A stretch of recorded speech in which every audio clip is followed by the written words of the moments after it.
البورة الحبابنا وركبوا فيها والحبابنا وركبوا فيها بغيت نزورها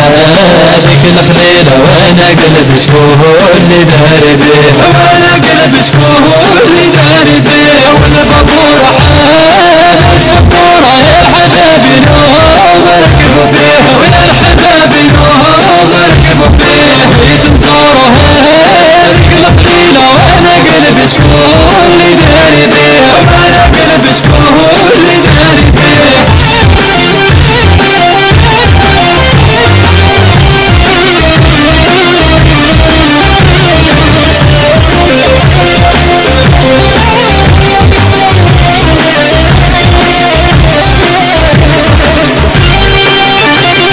انا تفكرني يا مدينة كي كنا الاثنين ومجنونين كي كنا الاثنين ومجنونين انا تقطعنا الاحلام والقرى واصبحنا بالحين ومفروقين واصبحنا بالحين ومفروقين والبابورة حالش البورة الحبابنا وركبوا فيها والحبابنا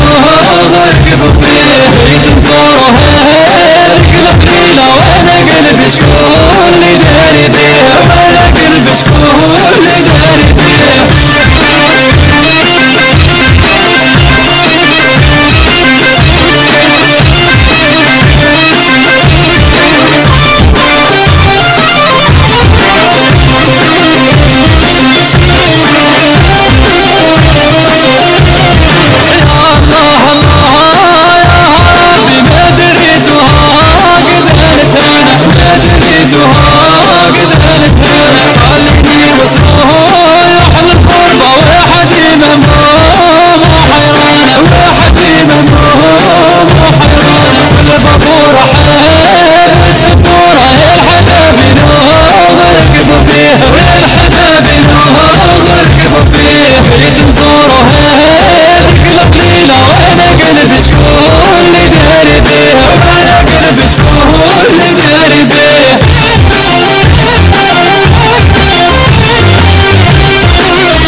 سيبوا دبليطة مش غادي عليك ربي وتفتح لينا العروض او العيالات غادي يموتوا من الجوع والسلع ديالكم كما تدخلش لينا غادي توعد الحصار علينا وهيا احنا اخوان وجلالة الملك كتدخل السلع ديالنا لكم وانتم في المقابل واش كتدخلونا في المقابل سيادة الرئيس كنبعث لكم واحد الحشيشة السعرية كتخلي شعبك يفوتي عليكم الطوازيام مونطا بنسبة 100% والارهاب كينتهي وشعبك يولي زاهي عجبي انت خات وي هكذا نفهمو يا جلالة الملك يبعث لي 5 باطو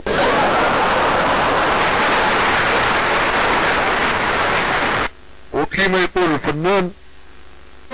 وهرا كيما كازا رانو بالهوى سوا والقيعان ما باصا رب تعرف بالهوى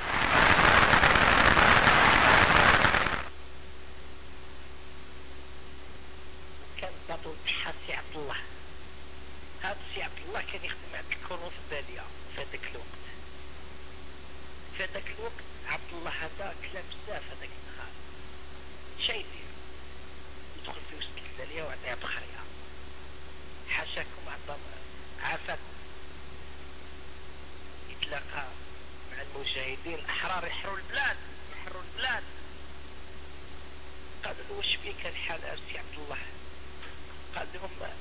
راك تشوفوا صار فيا الكروج ما تحرش عليها الكلب على خاطر شخريت في وسط الدالية.